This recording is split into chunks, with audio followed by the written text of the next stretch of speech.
split in the weekend with Providence. Sunday looked to kind of be a struggle. You guys looked like you struggled to get an offensive zone. Yeah. Really kind of struggled to establish time. It looked like you got it there in spurts, but it wasn't anything that ever seemed consistent. Yeah. Today it looked like kind of in practice you kind of changed your momentum to be kind of focused more on that. What do you see that needed to change? They're just a heavy, hard team, which we knew that they were. We were able to kind of get to them a little bit more, obviously, Friday than Sunday. They're big and well constructed and incredibly stout defensively, and that's why they've had so much success. They're the top defensive team in the country, and Sunday they showed why, because they're just not fun to play against. So they did a good job staying on top of us and not letting us get out in transition. But with that said, we had chances to tie it up and win it, and had a lead halfway through the game and just didn't get it done. Coach, I think it was Albie earlier in practice who was harping on, playing hard ice, right? Yeah. Just playing hard and heavy, like you said. What was your assessment of your team's ability to do that this weekend? Well, against a team like that, we were good at it in stretches, but you have to be committed to it for 60 minutes, and it was again a stretch in the second period, the last 8 minutes of the second period, where they kind of tilted the ice and put us on our heels, and that's where they took the lead, and we never got it back. So, playing fast and playing hard isn't always necessarily just being defensively stout. It's, I thought that where we lost that game on Sunday was our wall play, especially coming out of our zone. We just weren't very good on the walls and not committed to embracing that conflict and doing what we got to do to get a puck out and putting it in behind them and skating onto it. They did a good job preventing us from doing that. So the credit goes to them. Our guys, overall are doing a great job, and now we just move forward. You guys have had 2 opportunities to sweep 2 top 10 teams, and in both of those second games you guys have led and then ended up losing the game. Is that more of a credit to how good those teams are, or something you guys can fix? Well, I think it's both. Obviously, you want to be able to manage games when you're in the lead, especially against those really good teams. We've done it, and we haven't done it. So, there's a reason why they're top 10 teams with national championship banners hanging from the rafters, because they're really tough to beat, let alone sweep. So, we can take a lot of more positive than negative out of those 2 series. Obviously, what is the glaring, frustrating thing is the ability to sweep those teams, what it will do for your season. And we were in position to do it both weekends and didn't get it done. Coach, kind of a long-winded question, but bear with me for a second. The month of November is over. Your home streak is now done for the most part. Compared to last year at this time, you had just split with Minnesota, a big program win. You had beat UND earlier, 8-7 last year, 10-3-1 this year. Do you kind of compare the 2 different starts? Because then the back end of at least both these seasons last year wasn't as difficult in a sense. Well, I think the starts last year to this year, we lost those close games and a couple of those overtime games, especially early, at Duluth and at Bemidji. You win those 2 games, and it's a very similar record to this year. So the starts aren't really all that much different. We've just done a better job of winning the close games, the 1-goal games and the overtime games. So last year at this time, we had just beaten Minnesota in overtime. We felt really good about the next kind of segment of the season, and then obviously we were incredibly injury plagued, and it just didn't go our way. So this year, we feel better about where we are because the record's better, and now we get the opportunity to go out and play 4 the next 6 on the road before the semester break, and it's a great opportunity. The pairwise rewards you for winning on the road, and we have the opportunity to go do that. Coach, kind of speaking on that, winning on the road has been a little bit of a challenge in recent years. You got your first taste of road action against Miami. Obviously didn't go the way you would hope for.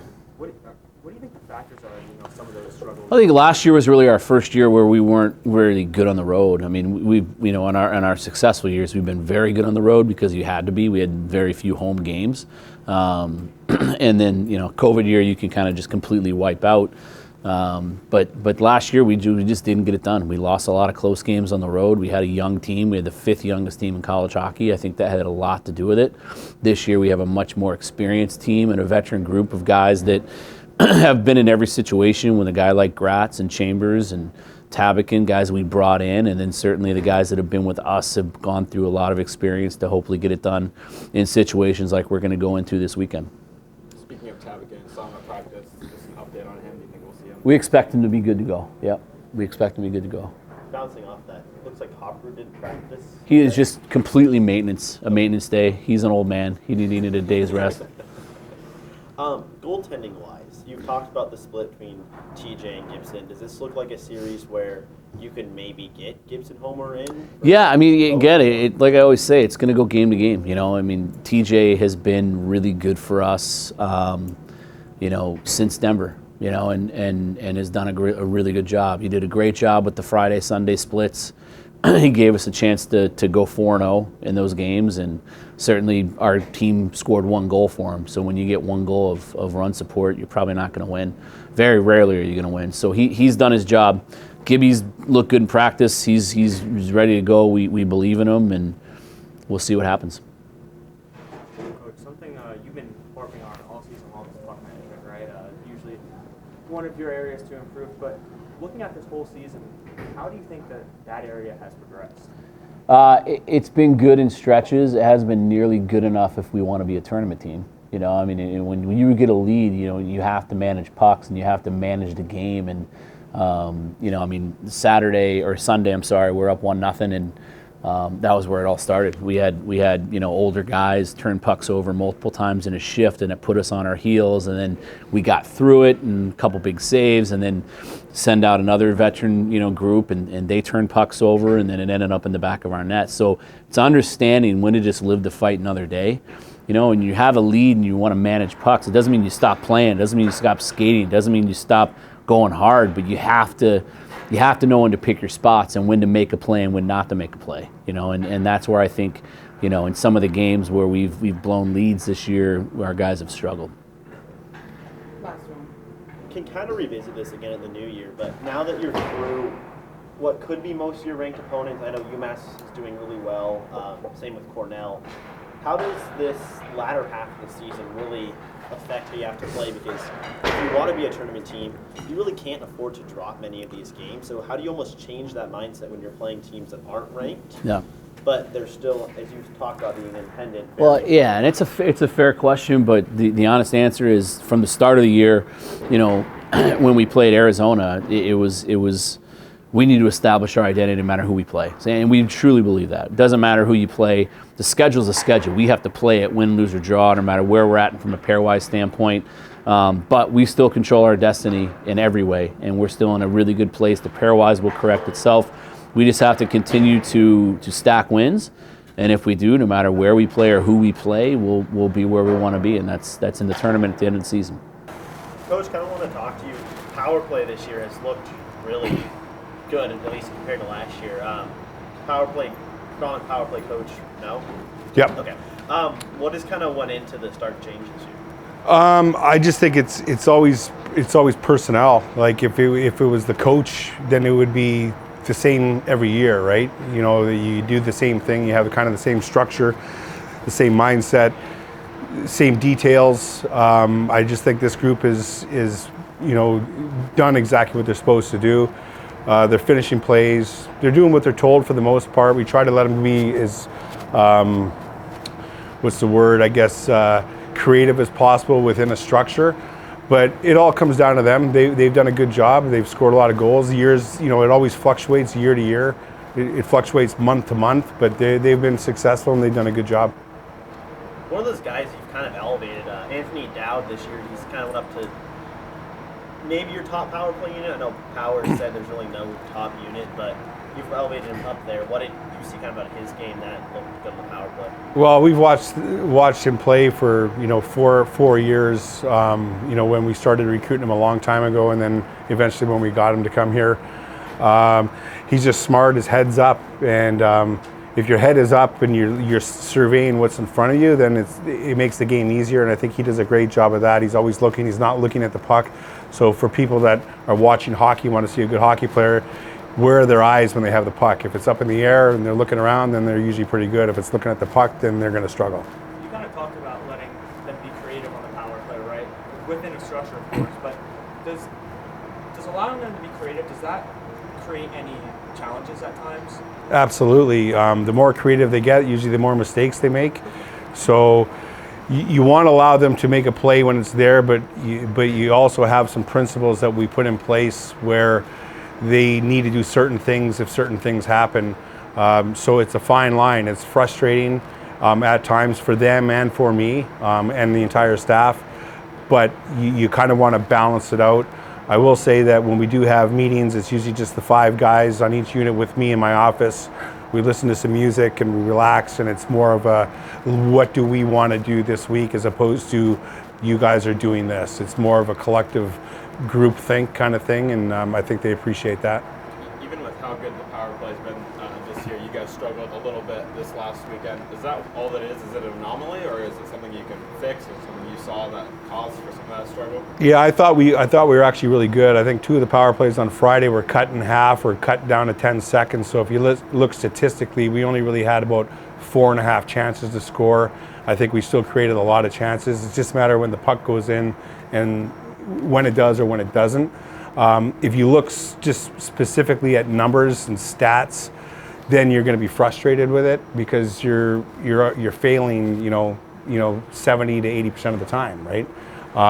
It's a matter of we're producing good quality chances, keeping them in their zone. That's more what I look for as opposed to just the stat of what our percentage is. That's the easy percentage to look at. I've said we've had great power plays in the past, maybe 2 years ago where our stats weren't great, but we thought that we always did a good job. So we take the good with the bad with statistics. You're going to have a game.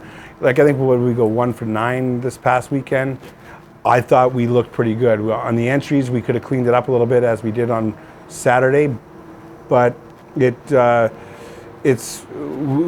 felt positive about it. We weren't scratching our head and ripping our hair out, if I had any hair, going into the next game on Saturday or Sunday thinking, oh my God, we got to redo everything. We felt pretty good about it, and we didn't score on technically 7 chances. Coach, this question is a 2-part question, but the first part, when, maybe you're not getting the results that you hoped for on Friday, 0 for 7, is there anything that you kind of change to the power play on a game-to-game basis? Well, I think the knee-jerk reaction is always to change, and I'm pretty much against that. I want to keep it consistent. Obviously, you can tweak some stuff and show them maybe options in certain scenarios, but we want to keep things the same. And my message to them is, if you execute what we practice and what we want, you're going to be successful. Whether the puck goes in the net or not, that's always up for chance. But if you do what we practice and what we're told to do, you're going to get chances. So I don't want to change things drastically from game to game or week to week. So we keep a consistent message. And Providence obviously is definitely one of the best defensive teams overall in the country. They're also very good on the penalty kill. They were good this weekend.